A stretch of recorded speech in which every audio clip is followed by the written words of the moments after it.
Today we will learn square of 2 digit within few seconds. Suppose a 2-digit number is 39. We will find square of this number. We will write 9 square is equal to 81. 3 square is equal to 9. We will write as 09. Then we multiply 3 into 9 into 2. Then we will get 54. Next we add those two and we get 1521. So the square of 39 is equal to 1521.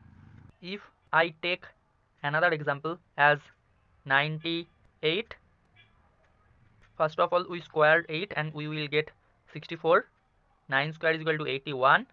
Next we will multiply with 9 into 8 into 2 and we will get 144. Next we will add and we will get 9604. So the square of 98 is equal to 9604. Next, if we will take another example as 73, we know 3 square is equal to 9, so we will write 09. 7 square is equal to 49.